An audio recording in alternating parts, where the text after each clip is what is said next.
Swastiastu, Bapak Ibu dosen penguji. Perkenalkan, nama saya Niputu Eka Ratnadewi.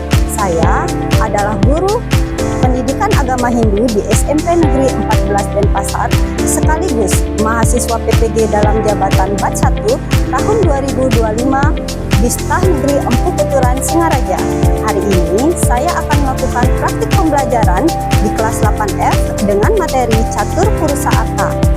Berikut video pembelajaran saya, mohon masukan dan saran untuk perbaikan video saya ke depannya. Terima kasih. Om Santi Santi Santi Om.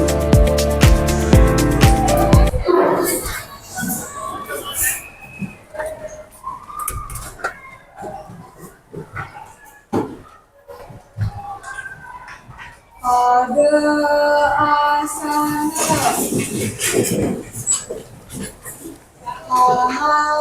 Jali.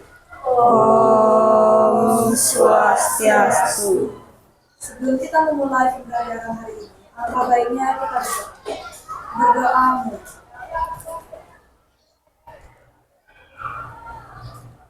Berdoa selesai. Silakan duduk.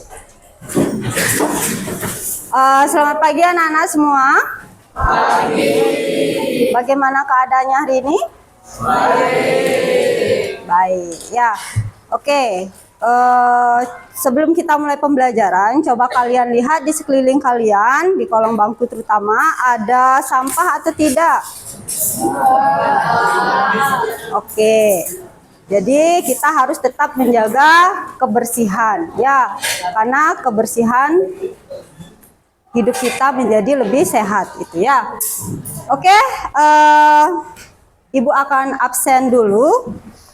Ada yang tidak hadir hari ini? Ada ya. Oke, Ibu akan absen dulu. Ade Kusuma Putra, Anak Agung Gede Agung Vedanta, Gede Narendra Arya Satya, Gusti Made Diah Puspitasari, Gede Raditya Milan Fuja Setiawan. Oke. Sebelum Ibu mengajak kalian ke materi untuk merenungkan sejenak ya. Untuk apa sih kalian datang ke sekolah? Coba direnungkan. Itu ya. Apa sih tujuanmu untuk datang ke sekolah? Terus, apa yang ingin kalian capai dalam hidup kalian? Pernahkah kalian merasa bingung memilih antara kesenangan dan tujuan yang lebih besar? Nah, pertanyaan-pertanyaan ini akan kita bahas pada topik kita hari ini pada materi Catur Purusa Arta. Nah, apa sih tujuan yang ingin dicapai? Tujuannya yang pertama itu kalian diharapkan mampu menjelaskan makna daripada Catur Purusa Arta.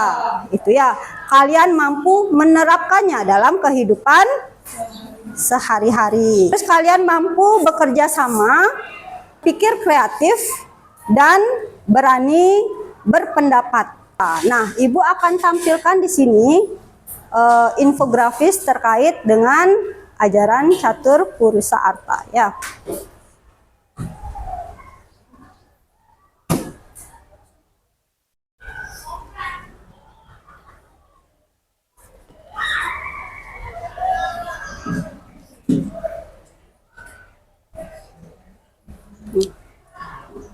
Apa bisa terlihat di belakang? Ya. Catur Purusa Arta adalah 4 tujuan hidup manusia. Ya, yang pertama ada dharma. Itu melaksanakan tugas dengan benar dan bertanggung jawab. Ya, di sini contohnya rajin belajar dan tidak menyontek saat ujian, patuh pada orang tua dan guru, tidak membuli teman. Nah, ini adalah bentuk dari dharma yang bisa kalian terapkan ya.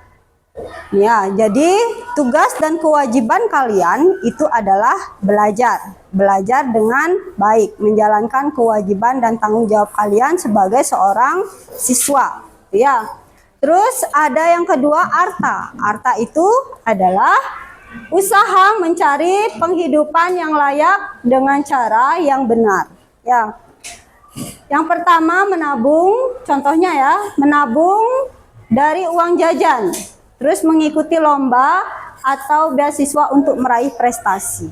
Ya, ini adalah arta, ini adalah usaha kalian untuk mencapai tujuan kalian, untuk memenuhi kama, keinginan, atau arta, kekayaan atau uang, itu ya. Jadi kalian bisa belajar menyisihkan uang saku, ya, untuk membeli apa yang kamu inginkan, misalnya membeli HP baru, membeli buku, itu kalian mulai bisa menyisihkan uang jajan, gitu ya. Tuh sama dengan menabung. Mengikuti lomba-lomba. Jadi apa sih? Bahwa tujuan dari kalian belajar itu adalah untuk mencapai kesuksesan dalam hidup, ya. Terus yang ketiga kama. Kama mencari kebahagiaan lahir batin yang tidak melanggar dharma. Ini kepotong sedikit ya.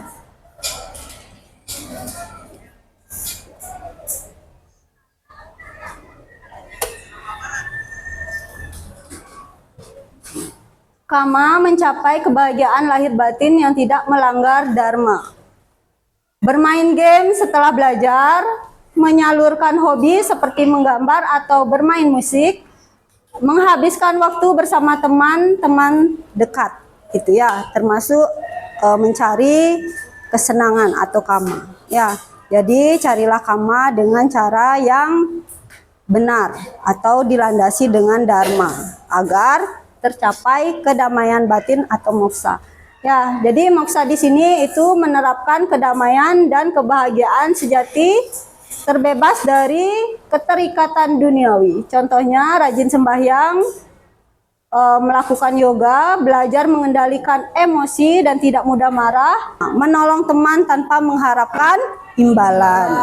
Itu adalah bentuk pencapaian moksa, ya, atau mencari kedamaian batin. Nah, di sini dari penjelasan ini kalian sudah paham? Sudah. Oke. Nah, di sini karena kalian sudah paham, Ibu akan mengajak kalian untuk berdiskusi. Melakukan studi kasusnya, kalian akan membedahnya bersama dengan kelompok kalian. Nah, nanti Ibu akan bagi ke beberapa kelompok dan setiap kelompoknya terdiri dari 4 anggota kelompok. Ya, tidak perlu jauh-jauh untuk mencari kelompoknya, jadi tetap di tempat saja. Yang duduk paling depan itu menghadap ke belakang. Begitu juga dengan barisan yang nomor 3 juga. Tinggal balik badan ke belakang. Ya.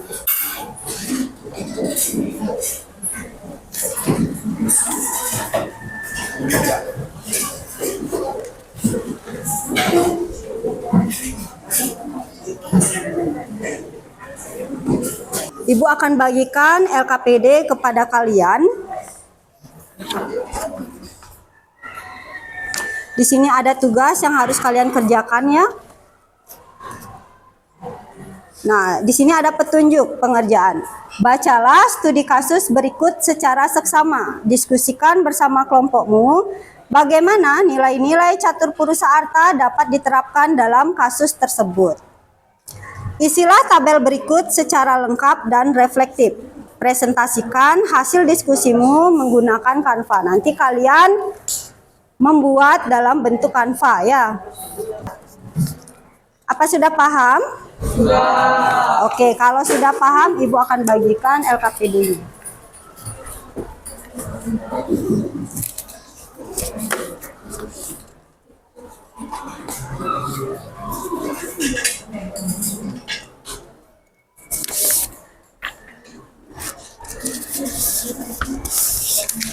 Waktu pengerjaan 35 menit. Sudah? Oke. Kelompok yang siap untuk presentasi? Kelompok 3. Oke. Kelompok 3 akan mempresentasikan LKPD catur purusa arta. Ya. Studi kasus tentang catur purusa arta. Sudah dikirim ya? Sudah Bu. Oke, silakan kelompok 3 maju untuk mempresentasikan hasil temuannya ya.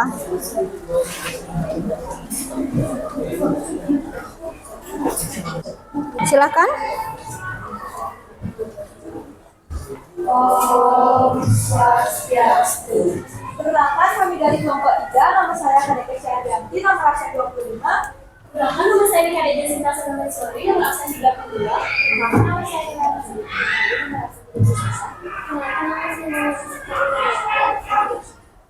Pada kesempatan kali ini, kami akan mempresentasikan hasil dari diskusi kami mengenai LKPD tentang catur perusahaan. Yang pertama ada Dharma. Pengertian dari Dharma adalah Dharma berarti menjalankan kebenaran dan tanggung jawab sesuai peran dalam hal ini sebagai siswa. Contoh dari penerapan Dharma adalah Raka menjalankan kewajibannya sebagai pelajar dengan belajar secara konsisten. Pendapat kami tentang Raka yaitu jika Raka mengutamakan belajar, itu berarti dia sudah menjalankan Dharma.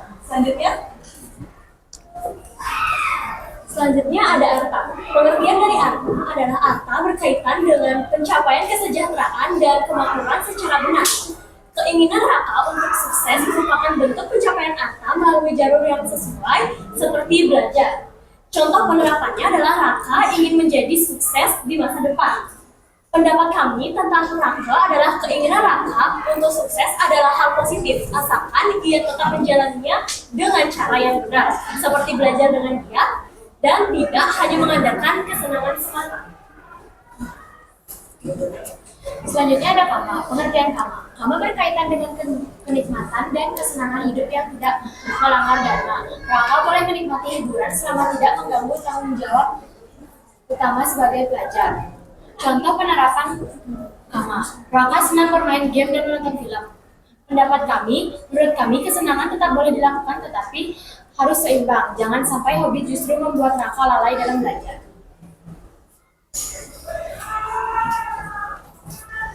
Yang terakhir ada maksa. Pengertian maksa.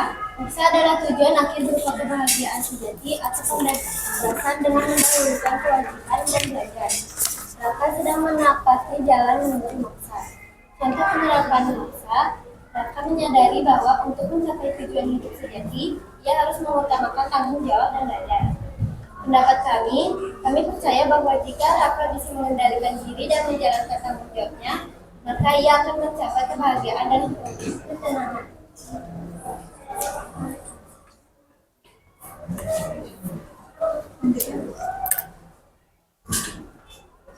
Nah, yang terakhir ada kesimpulan kami mengenai LKPD tentang catur perusahaan. Jadi, dalam menjalani kehidupan, penting untuk menyeimbangkan antara dharma atau tanggung jawab, arta yang berarti tujuan ekonomi, kama yang berarti kesenangan, dan moksa atau pembebasan atau kebahagiaan sejati. Dari kasus Raka, kita belajar bahwa kesuksesan membutuhkan kedisiplinan dalam menjalankan kewajiban. Menunda belajar demi kesenangan sesaat dapat menghambat pencapaian tujuan. Oleh karena itu, tanggung jawab harus diutamakan agar tujuan hidup dapat tercapai dengan seimbang dan bijaksana. Itulah presentasi dari kelompok 3, kami ditutup dengan para misalnya.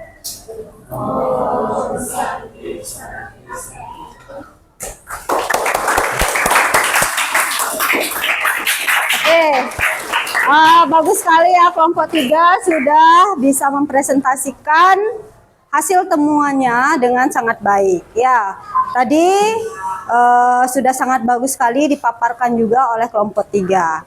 Ya, jadi apa hal paling penting yang kalian bisa ambil dari kasus Raka ini? Kita harus mengutamakan tanggung jawab. Kita harus menjalankan catur perusahaan secara seimbang. Iya, bagus. Jadi kita harus menjalankan catur purusa arta itu dengan seimbang. Ya, di sini kasus Raka ini bagaimana dia memilih antara tanggung jawab dan kesenangannya bermain game, gitu ya. Jadi tidak bisa dipilih salah satu, tapi harus berjalan seimbang keduanya, ya. Itu. Jadi terciptalah kedamaian batin. Oke, anak-anak, di sini Ibu akan mengajak kalian untuk membuat satu komitmen diri. Ya, bagaimana kalian menerapkannya dalam kehidupan kalian sehari-hari.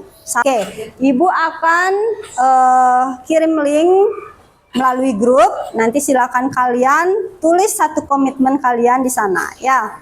Dan Ibu juga akan mengirim link kuis. Kuis ini adalah bentuk evaluasi kita pada pembelajaran kita hari ini, ya. Ibu berikan waktu kalian mengerjakan 10 menit.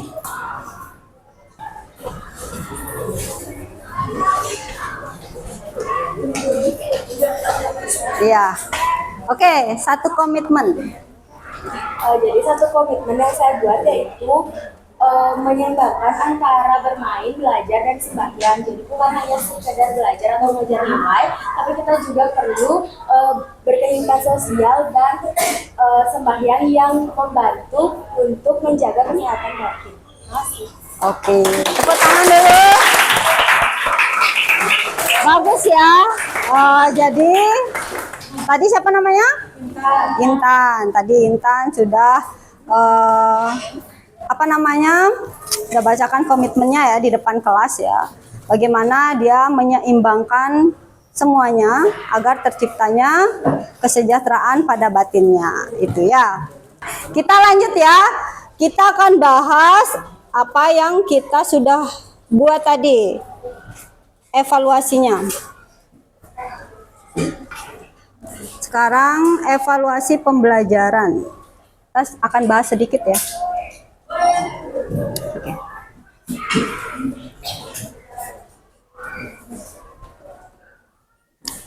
Nah, ini dia ya. Ini pertanyaannya.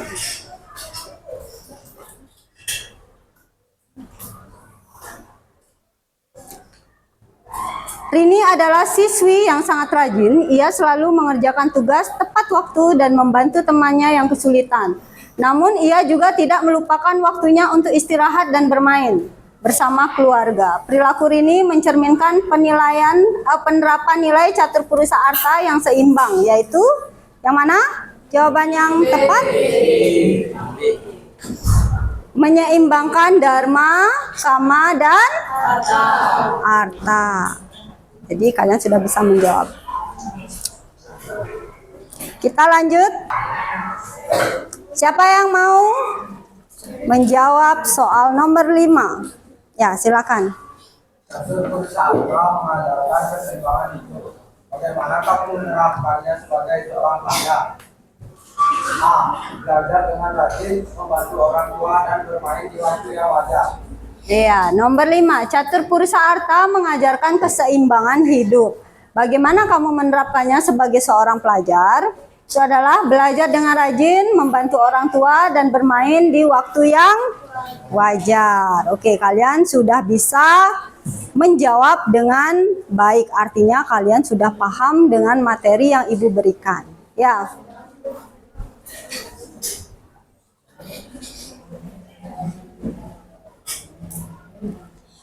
Dari pembelajaran kita sampai saat ini ada hal yang kurang kalian pahami? Tidak. Oke, tidak ada. Berarti jika tidak ada, kita akan lanjutkan minggu depan materi tentang contoh-contoh penerapan catur purusa arta dalam lingkungan sekolah dan lingkungan masyarakat. Oke, jika tidak ada pertanyaan, kita akhiri pertemuan kita hari ini. Kita tutup pertemuan kita dengan Paramesanti. Pada asana.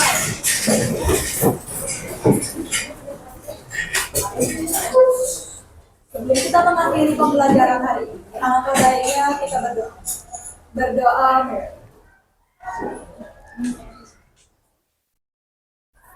Berdoa Santi. Santi, Santi, Santi, Om. Oke.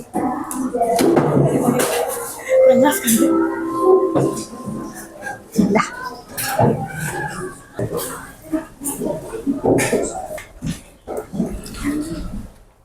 Oke anak-anak, karena sudah tidak ada lagi, Ibu tinggal berarti ya.